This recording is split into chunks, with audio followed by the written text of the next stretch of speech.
Të nderuar teleshikues, selamu aleikum. Mirë se vini në emisionin ton të radhës Familja. Shpesh dëgjojmë shprehjen se pas çdo mashkulli të suksesshëm fshihet një grua madhështore. Në Islam kemi një tjetër shprehje: pas çdo familje apo shtëpie të suksesshme fshihet një grua madhështore. Gruaja është shpirti i shtëpisë. Asgjë nuk lëviz nëse nuk ka një grua madhështore që të ruaj kujtime, që të prodhoj ngrohtësi në familjen e bashkëshortit. Ne sot do të shohim se si Islami është e mesmja e artë për të drejtat dhe pozicione e gruas në familje.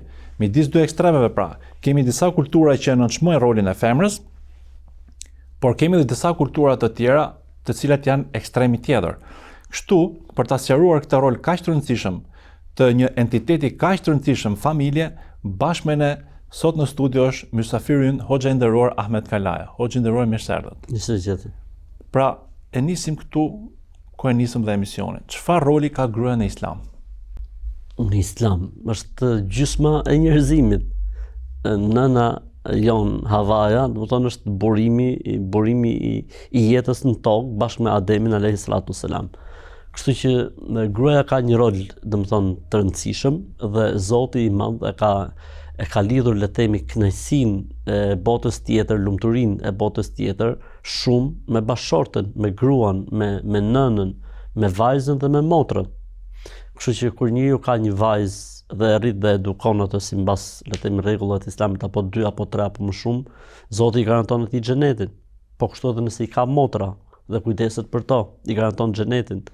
Më i miri ndër ju është që është më i mirë bashkëshorten e tij. Xhenetit e këmbët e nënës e kështu me radhë. Pra, është lidhur kënaqësia e botës tjetër dhe lumturia e botës tjetër shumë me gjininë femërore. Pra, Islami ka parë, le të themi, femrën si njeri dhe me të drejta dhe përgjegjësi të barabarta përpara Zotit. Pra, përpara Zotit jemi gjithë njësoj. Si më thënë, kur dalim përpara Zotit nuk do të ketë trajtim të veçantë për meshkujt dhe trajtim të veçantë për femrat, apo ligje të tjera për meshkujt apo ligje të tjera për femrat. Gjithë jemi njësoj para Zotit. Këtu në këtë botë jemi prapë njësoj në ligjet dhe në rregullat para ligjit të Zotit, por le të themi burri ka, le të themi, siç e tham pra edhe në emisionin e kaluar, ka disa përgjegjësi më shumë, disa obligime më shumë, ndërkohë që bashkëshortja, domethënë, është e liruar nga disa përgjegjësi familjare që ka bashkëshorti. Pra, si më thënë, ka një fokus tjetër. Fokusi i saj është fokusi i përkujdesjes, fokusi i saj është fokusi i ruajtjes, i edukimit, i rritjes fëmijëve të shëndetshëm, le të themi, në jetë, po edhe të shëndetshëm tek pjesa e imanit dhe e besimit. Ky është roli i saj. Për këtë arsye është rol i panegociueshëm, është vendi i saj është vend shumë eminent, domethënë shumë i rëndësishëm. Kështu që bashkëshortja e mirë është ajo bashkëshorte e cila ruan sekretin e familjes, bashkëshorte e mirë është ajo bashkëshorte e cila mirë menaxhon ekonominë e familjes dhe ekonominë e burrit të saj që i besohet nga ana e burrit të saj. Bashkëshorte e mirë është ajo e cila di të rrisi fëmijët sipas Islamit me edukim të mirë. Bashkëshorte e mirë është ajo e cila, domethënë, i jep hakun burrit të saj, domethënë, pavarësisht lodhjeve që mund të ketë apo përkushtimeve ditore tek fëmijët dhe gjithçka, ama burrit ja jep hakun. Bashkëshorte e mirë është ajo bashkëshorte e cila, domethënë, di si të menaxhojë situatat e pakëndshme që mund të ndodhin në mbartjet e burrit kur vjen në shtëpi. Pra, nëse bashkëshorti ka këto 5 gjëra, me shpresën e Zotit ka plotësuar kriterin e një bashkëshortje të mirë. Ju folët për se nuk po flasim këtu për namazë, për agjërime, për le të themi për nderin, po flasim për familjen, në rolin bashkëshortor, në jetën bashkëshortore. Me drejt thatë, le të themi, të drejtat që ka bashkëshortja ndaj burrit familje. Pra, shpenzimi kjo, po detyrimet që ka ajo në familje. Thatë dhe cilësitë e mira, por tani kush janë detyrimet që ka ajo në familje? Ajo më e rëndësishme janë ndër të gjitha, ose kur rrotullohet kur rrotullohet boshti i gjithë, le të themi, detyrimit apo të drejtave të burrit ndaj saj, apo detyrimi që ka ndaj bashkëshortit, është bindja dhe respekti.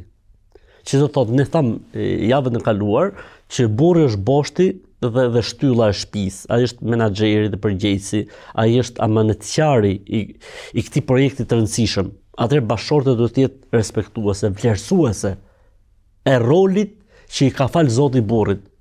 Pasi nuk mund të ketë dy është dikush që udhëheq, që menaxhon, që sheh, domethënë situatat e përgjithshme. Kjo nuk do thotë që kur ai lund menç ta ndjekim. Kjo nuk do thotë që kur ai sjell një rregull që bie ndesh me ligjet e Zotit, me fjalët e Zotit apo pejgamberit ta ndjekim. Mirë, po ne po flasim kur janë disa gjëra që janë pa qarta. Atëherë fjala është fjala e burrit.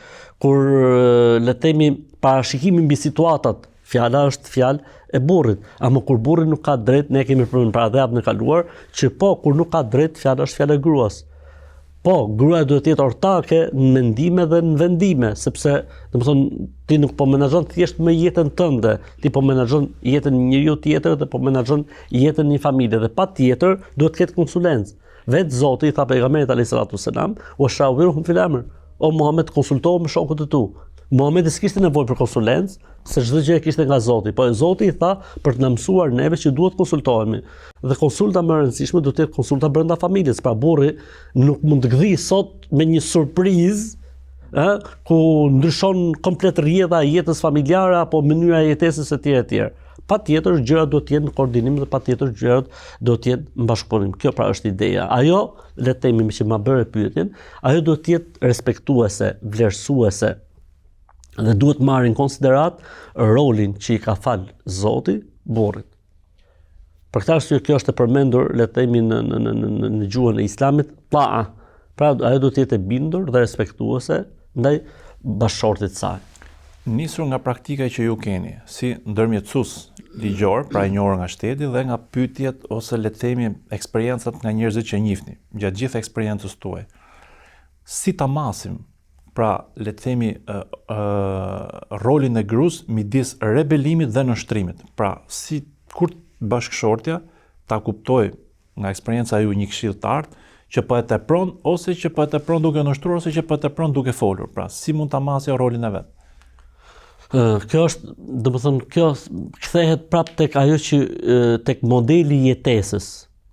Çfarë është e natyrshme në atë që për rolin për shkallën e jetesës, në kërkesa, në obligime, ajo është e drejtë e saj. Në momentin që e tepron, e ka tepruar, pra le të themi, në momentin që e ngarkon, me që e kërkove me një fjali, në momentin që e ngarkon burrin e vet tej kushteve dhe mundësive që ka ai, në këtë rast quhet se e ka tepruar. Dhe në momentin që i bindet burrit dhe respekton edhe në gjërat e ndaluara, kjo tregon në nështrim. Pra, nëse te kalon mundësitë e bashkëshortit në kërkesa, këtu kemi rebelim. Nëse i bindet edhe kur ai kundërshton Zotin dhe dërguarin e tij, ky quhet në nështrim. Atëherë femra duhet të jetë tek e mesme. Pra çdo gjë që është okay, duhet të jetë respektuese dhe e bindur ndaj tij, dhe gjërat që janë tej mundësive të tij nuk bën, sepse kështu domethënë, si më thon, zemron dhe Zotin. Për këtë arsye, ta pejgamberi alayhis salam, inna ma huwa jannatuki wa naruki, burri është xheneti dhe xhenemi jot, i tha. Se ajo ankua për disa gjëra që nuk ishin të sakta, për disa gjëra të cilat ishin jashtë mundësisë së burrit për t'ia plotësuar. Dhe profeti sa me dëgjoi çfarë do thoshte dhe pastaj tha, nuk i tha që bëre, i tha, o filan, tha, burri është xheneti dhe xhenemi. Pra, si më thonë ne shqipësi që themi kështu në gjuhën e rëndomt, po ja fut kot. Po kërkon gjëra të cilat janë jashtë kompetencave dhe mundësive që ka bashkëshorti yt. Ose siç kemi rastin e Fatimës me Aliun radhiyallahu ta'ala anhu. Fatime radhiyallahu anha vazhdimisht po i kërkon të Aliut, le të themi një shërbëtor apo shërbëtore që t'i ndihmonte, sepse raskapitet dhe këtu vjen edhe pyetja e famshme, a duhet bëj punë të shtëpisë gruaja, a duhet gatoj gruaja për burrin, sepse nga që hapin TikTokun dhe hapin Instagram, dhe hapin këto dhe gjën lloj fetvash që gruaja se ka për detyrë me gatuar, ku dëgjon, o vlla, thotë Esmaja radhiyallahu ta'ala anha, e shef pejgamberi sa me thesin e hurmave, Esmaja me thesin e hurmave, to e çu nga le të themi toka duke çu tek shtëpia e vet. E tha pejgamberi hyp, do të thonë në devën time, ose rasti ose tha desha ti them, po nuk i thash. Kemi rastin e Fatimës radhiyallahu ta'ala anha, e cila thotë u ankova tek baba im për dhimbjet e duarve, se do të thonë duke punuar, duke gatuar gjithçka. dhe i kërkova, ja kërkon të Aliut, Aliu s'kishte mundësi. Ja kërkoi babës vet, i tha mirë, ndargët ta pejgamberi alayhis salam. Dhe i shkoi të dyve në shtëpi dhe i tha, "Au Fatima, kërkove për me një shërbëtor?" Po tha o bab, po tha, do të tregoj diçka që është më mirë se sa shërbëtori. Thuaj para gjumit 33 herë subhanallah, 33 herë alhamdulillah, 34 herë Allahu Akbar. Edhe iku pejgamberi sallallahu alaihi wasallam. Pra dua të them që le të themi kjo normaliteti, pra të jemi tek normaliteti dhe mos të bëjmë super ngarkesa, po edhe mos të tolerojmë aty ku nuk duhet toleruar. Qartë. Jemi deri ke faze që po merremi vesh. Tani, çfarë ndodh në momentin që nuk merren vesh dhe bashorti e ka marrë një vendim? Pra, a vlen e rregull usul fik që ihtilafi është pa u vendos për meselen. Në momentin që merret vendimi duhet bindje. Pra edhe i pari shtetit, kur konsultohet në islam themi kalifi ose, duhet i bindesh pasaj nëse merr një vendim, siç janë hadithet qoftë i gabuar, kur të godet shpinën, kur të merr pasurinë, a vlen këtë rast pra që gruaja duhet bindet dhe kur nuk e shef të arsyeshme. Hukmul qadhi yarfa al khilaf, i thon këto, domethënë kur vendos gjykatësi, s'ka më debat, s'ka më diskutime. Po. Normalisht që ka momente që pra thash janë gjërat pa qarta, kanë bënë me, le të themi, mbarvajtjen e jetës familjare, edukimit të fëmijëve, rrezikeve që mund të ketë familja, po të jetohet në këtë formë apo në atë formë. Në këtë rast, vendimi, domethënë, përfundimtar, mbas konsulencës, veton ose si më thon, zërin më të fortë ka burri, padyshim. Padyshim. Pra, në këtë rast vlen dhe shprehja që bindja vjen në momentin që ti nuk je i bindur për atë, se po që je i bindur, ai nuk është më bindje pas, ajo është marrëveshje, pra që ecën të dyja paralel. Si duhet të jetë mënyra që një grua e zgjuar të ndikojë ke burri i saj? Me të gjitha metodat, hoxha i notës, i kam pas thonë këta nonat e vjetra të Tiranës, i thoshin për gratë, thoshin i ka fol hoxha i notës në vesh. Pra me kuptimin që gruaja ka, le të themi, të gjitha shanset dhe mundësitë të influencojë te bashorti i saj në vendime dhe në qëndrime, dhe këtu vjen ajo shprehja që ju përmendet që mas çdo njeriu suksesshëm është një grua, le të themi, e zgjuar apo e urtë apo e mençur e kështu me radhë. Kështu që normalisht që ajo ka, le të themi, instinktet e veta se si. Jo, ka atë që quhet magjia halal. Sihrul halala. Hipnoza i thënë sot. Kështu që ajo ka të gjitha hapësirat sepse Zoti i Madh, Zoti qofshin fal, e ka gatuar mashkullin ta tillë që çdo lloj gjëje që i vjen nga ana e bashortes, atë e mahnit e kënaq. Dhe thjesht ajo duhet të di si ta paketoj, duhet të di se si ta ofroj atë magjin e saj, në thonjë za gjithmonë, edhe do ta shohësh burrin i cili do të jetë shumë i përkushtuar, shumë i dhënë. Dhe në momentin që gruaja sillet si burr me burrin, domethënë ai thot diçka dhe kjo më njëherë debaton, për çdo gjë i përgjigjet, për çdo gjë i jep një përgjigje, për çdo gjë e bën një pasthirrm, për çdo gjë fillon pastaj situata dhe ftohet. Pra, duhet kuptojmë se, domethënë, jemi në një situatë përplotësimi dhe nuk jemi për një situatë konflikti dhe përballje. Domethënë, këtë gjë femrat bashortët duhet ta kuptojnë se në jetën bashortore patjetër duhet të jetë dikush që tërhiqet. I takon mashkullit, si le të themi, si një psikologji tjetër, të tjetë ai pare që bën tërheqjen, mirë po nganjëherë edhe atë e merr, le të themi, vrulli situatës, atëherë duhet të jetë bashortja e cila bën tërheqjen. Kur le të themi bashkëshortja ka drejt të marrë masa, dhe çfarë masash mund të marrë?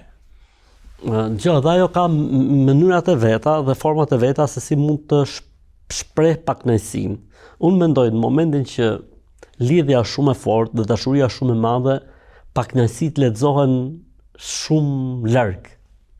Si tha një herë Aisha, pejgamberi sa mi tha Aisha, si tha Aisha tha, unë e dita kur je i mërzit prej meje, tha, dhe kur je e kënaqur me mua. I tha Aisha, po si e kupton të jo pejgamberi i Zotit? Do thonë, Aisha nuk reagonte fare që t'jepte shenja apo sinjala apo që se më ke mërzit fare. Po si reagonte Aisha? Reagonte Aisha kur ishte e mërzitur, thoshte pasha Zotin e Ibrahimit alayhis salam. Betohem në Zotin e Ibrahimit. Po Zoti i Ibrahimit dhe Zoti Muhamedit dhe Zoti i Isait është i njëjti Zot. Kurse kur ishte e kënaqur me pejgamberin e selam, thoshte pasha Zotin e Muhamedit. E tha Aisha, unë e dita kur je ti tha e mërzitur me mua dhe kur je ti e kënaqur me mua. E tha si? Tha kur je e mërzitur me mua tha ti thua pasha Zotin e Ibrahimit. Kur ti je tha e kënaqur me mua thua pasha Zotin e Muhamedit. Tha Aisha radiallahu anha, tha pasha Zotin o pejgamberi i Zotit, nga sot e tutje nuk do të betohem vetëm se pasha Zotin e Muhamedit. Pra përdesa ma kape sekretin, nuk dua që të kuptosh ti asnjëherë se unë jam e mërzitur prej teje. Pra pse ndodhi kjo faktikisht se dashuria dhe lidhja atyre ka qenë aq e lartë saqë lexoheshin gjërat pa u deklaruar, pa u thënë. Për këtë arsye në historinë në ngjarjen e shpifjes që u bën te Aisha radhiyallahu anha,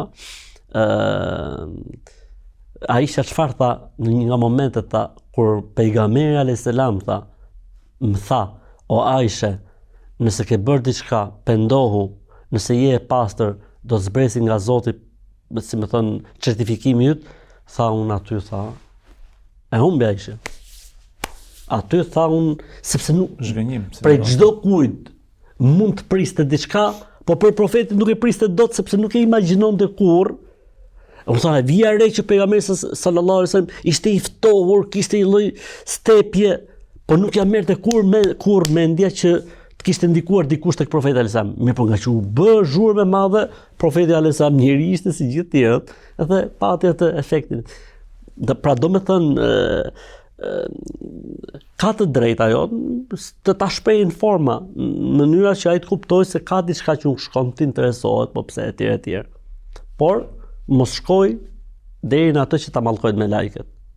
Sepse, do të thonë, është një nevojë, le të them fiziologjike, trupore, mendore që ka të nevojshme bashkëshorti në mënyrë që të mbyllen portat e të keqes jashtë kur del nga shtëpia. Pra, do të thonë, me të vërtetë ti mund të jesh e mërzitur, me të vërtetë mund të jesh e pakënaqur, po nëse nuk plotësohet kjo nevojë, nevoja e shtratit, rreziku që i kanoset familjes është shumë më i madh. Përkundrazi, përgjigja në shtrat, dhënia në shtrat, mund të zgjidhë ty shumë probleme që nuk t'i ka plotësu burri apo nuk t'i ka plotësu, sepse burri bolle i dhurat dhe kalohen. Ju përmendet pjesën e me lajkeve kur ndoshta gruaja pa drejt nuk ja plotëson burrit aspiratat, nevojat. Por kur është e drejtë që gruaja le të themi të rezervohet ndaj kërkesave të burrit, pra a ka raste që ajo mund ta bëjë këtë? Po, kur ajo dëmtohet, kur i sjell dëm për shembull, kur është e smur, kur ka situata normalisht që është e justifikuar që mos të përgjigjet. Kur le të themi për shembull ai mund të ketë ushtruar dhunë apo diçka tjetër dhe pastaj thotë eja, normal që ka diçka që s'shkon në këtë mes. Ka diçka që mund ta trajtosh si shtaze që e rref ndrek dhe përdor shtazën ndarke domethënë. Kështu që normalisht që ka dhe situacione. Po, ne po flasim për rregullën e përgjithshme. Rregulla e përgjithshme është që duhet të jetë, domethënë, në disponibilitet të saj dhe me shpresën e Zotit gjërat vijnë duke u rregulluar, sepse për këtë arsye ecën dita dhe nata dhe jeta nuk është stop, pra nuk është gjithçka këtu. Mos përderisa çdo gjë është në lëvizje dhe ne në jetën bashkëtorë duhet të lejmë gjërat të ecin dhe të lëvizin. Në fakt është një pjesë që mund të themi ndoshta mund të abuzohet, domethënë, ke pjesa e bashkëshortes, ke pjesa e gruas, sepse mashkulli le të themi ka e çik të matshëm kërkesën e vet, e ka shumë drejt për drejt. Çfarë rëndësie i jep Islami, le të themi, pjesës emocionale të gruas? Pra, a duhet që burri ta respektojë, le të themi, natyrën e saj të brisht, e kështu me radhë. Pra, është kjo një e drejtë e gruas? Patjetër duhet ta marrin në konsiderat. Për këtë arsye tha Zoti në Kur'an: "Wa ashiruhunna bil ma'ruf", ka dhënë jetë sa më të mirë me bashkëshortet tuaj. Fjala sa më të mirë me bashkëshortet tuaja do të thotë që ti duhet marrësh konsiderat natyrën e femrës, natyrën e bashkëshortes që ta bësh jetën e saj sa më të mirë, siç e tha Zoti në Kur'an. Pra ai Zoti që tha falu, agjëro, i bziqat, tha me bashkëshorten jetë sa më të mirë. Atëherë fjala sa më të mirë, do të kupton që ti të dish çfarë e kënaq, çfarë e zemron, çfarë e pikëllon, çfarë e dëmton, çfarë e bën të ndihet mirë, që t'ia bësh asaj jetën e mirë siç tha Zoti në Kur'an. Ashtu siç edhe gruaja duhet ta bëj jetën e burrit saj sa më të mirë. Pra të dy, domethënë do të mundohen t'ia bëjnë jetën njëri tjetrit sa më të mirë. Pasi sikur vetëm këtë urdhër kuranor të zbatonte burri dhe gruaja, që është me ja bëj jetën sa më të mirë bashkëshortit, me ja bëj jetën sa më të mirë bashkëshortes, ne nuk do të kishim sot probleme. Po ne sot kemi ego, ne sot kemi, le të themi, një kulturë apo një traditë familjare apo një zakon apo diçka dhe gjitha këto bëhen lëmsh pastaj dhe harrohet ajeti kuranor, bëja jetën sa më të mirë. Bëja jetën sa më të mirë, kaq. Nëse do ta bëshim jetën, gjithë secili do të mundohej për t'ia bërë jetën sa më të mirë për Zotin e Madh, domethënë gjërat do esnin mbarë dhe do esnin mirë, nuk do të kishte probleme, nuk do të kishte ndarje, nuk do të kishte asgjë. Ndoshta një tjetër, le të themi arsye grindje, nuk po themi problem se s'do të bëjmë me faj bashkëshorten ose bashkëshortin, por një nga arsyet më të mëdha debative janë pjesa e daljes pra femrës nga shtëpia. Duket pak si tabu që të marrë leje kur del gruaja, ose le të themi të njoftoj pra. Por e zemë se bashkëshorti se lejon. Pra, çfarë dispozite ka? A merr gjunafe, a duhet dalje kështu me radhë? Ka diçka që për këtë arsye domethënë ne tham el-aade muhakkame. Adeti dhe tradita ku jetohet konsiderohet merret në konsiderat. Pra burri nuk mund të bëjë sanksione për daljen nga shtëpia për diçka që gjitha gratë domethënë normalisht dalin dhe është normale për modelin e saj. Nuk po them për modelin e shoqërisë, e cila mund të jetë shumë e shturë, e nuk dihet kur vjen gruaja në shtëpi dhe kur ik nga shtëpia, po flasim për modelin e saj. Edhe brenda le të themi bashkësisë islame, femrat kanë një model, kanë një mesatarizëm në mënyrë se si menaxhohet situata. Domethënë, janë disa gjëra të tjera që janë le të themi brenda lagjes, brenda qytetit, marrja e fëmijëve, dërgimi, vajtja tek prindi që mund të ketë në një vend në tjetër qytet. Gjitha këto janë gjëra që s'ka nevojë. Nëse është diçka pastaj që me të vërtetë në traditën, le të themi në mjedisin e modelit të njëjtë, po kërkohet leje sepse bëhet fjalë të lëvizet nga një qytet në qytet tjetër ose të shkohet diku që burri ndoshta duhet të ketë informacion të më përparshëm se ku po shkohet etj në një le të themi në një aktivitet, në një ftesë diku, normalisht që kjo duhet bëhet patjetër me lejen e bashkëshortit. Përveç se nëse këto më herët i kanë rregulluar këto punë dhe kanë thënë okay, çfarë është kështu, edhe i kanë sqaruar. Nëse nuk i kanë sqaruar, patjetër do të jetë me lejen e burrit, me lejen e bashkëshortit.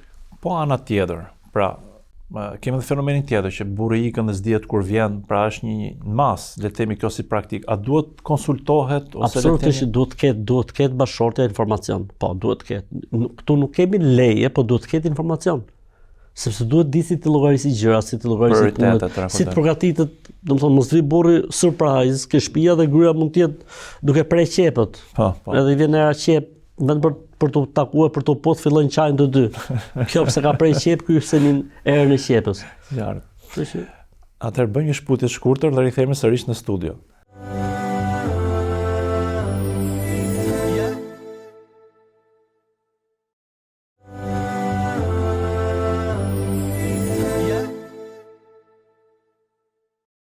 Ja, pra kur i kthyem sërish në studio, le të themi për disa pyetje praktike. Pra,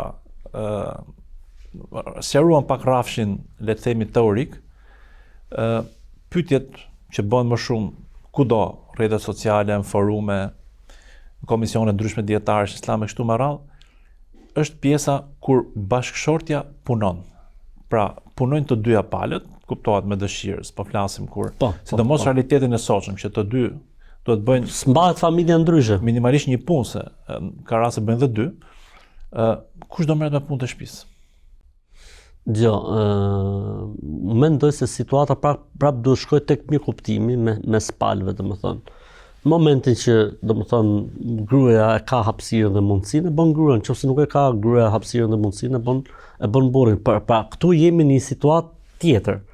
Pra nuk jemi në atë rregullin e zakonshëm që në përgjithësi pra le të themi burri siguron gjithçka dhe gruaja është mbretënesha e shtëpisë dhe zonja e shtëpisë e bën ministrinë e edukimit, ministrinë e shëndetësisë, ministrinë e ekonomisë, i bën gjitha gruaja, po jemi në një situatë tjetër, pra që të dyja palët mundohen të mbajnë familjen, atëherë edhe le të themi pozicioni, pastaj duhet të jetë në bashkëpunim. Pra duhet të ketë një rol mirëkuptues. Pra, për shembull le të themi, nëse ka mundësinë që gruaja të përgjigjet, duhet përgjigjet, nëse nuk e ka mundësinë atëherë sipas mundësive që kanë. Pra edhe çat keq ka që edhe burrit gatuj. Pejgamberi sa ka miel delet për shembull që në fund fare nuk është fare punë burrash, në thonjza le të themi. E ka bërë pejgamberi alayhis salatu wasalam. Kështu që nuk u bë hataja pse burri në një moment gatuan apo bën ndonjë punë që Përderisa kanë rënë dakord që të dy të mbajnë familjen, atëherë të dy duhet binë dakord në mënyrë se si do të menaxhojnë pasaj situatën. Mund të kemi edhe situatë tjetër që nuk i vjen dorësh. Atëherë gruaja duhet gjejë një zgjidhje patjetër, me kuptimin e bën gati, e lën gati, e bën darkët që të jetë ose e bën gjest le të themi që të jetë ushqim i disponueshëm për familjen gjatë ditës etj etj. Dhe le të themi çështja mbitorët. Pra folëm për të drejtën e bashkëshortës që të respektohet ana e ndjenjave, ana emocionale që e karakterizon femrën.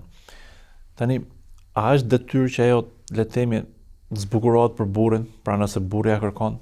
Absolutisht pa ja kërkuar. Qofse femra pret që burri t'ja kërkojë zbukurimin, ajo nuk ka kuptuar asgjë nga arti i jetës bashkëshortore. S'ka nevojë t'ja kërkojë burri. Sytë e burrit duhet të jenë te gruaja e tij, mendja e burrit duhet të jetë te gruaja e tij, tek joshjet e saj, tek lojrat e saj, tek lodrat e saj. Ajo duhet të jetë patjetër, domethënë është e padiskutueshme.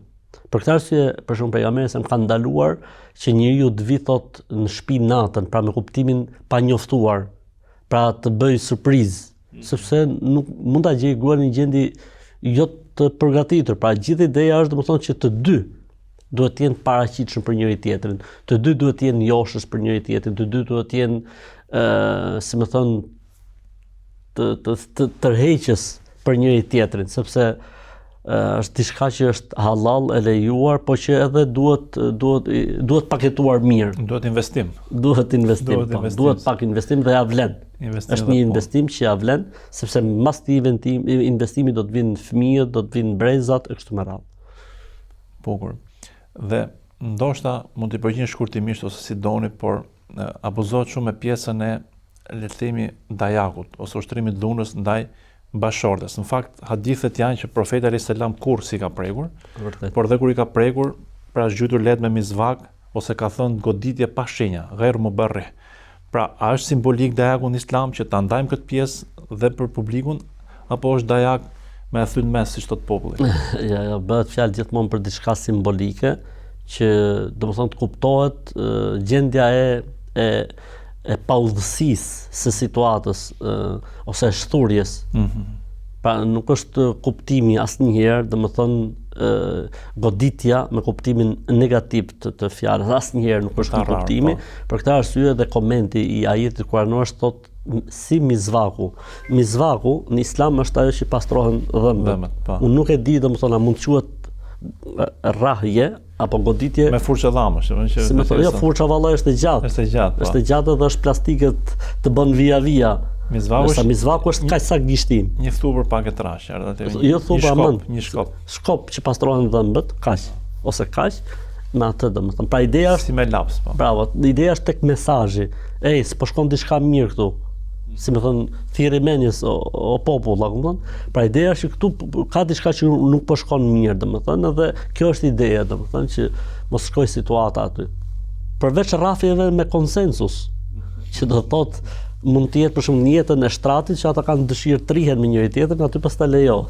Aty pastaj është sevap, ne flasim për rastet kur o gjendëroj falenderoj që ishit sot me në studio, gjithashtu falenderoj publikun për vëmendjen që na kushtuan në puntatën e sotshme.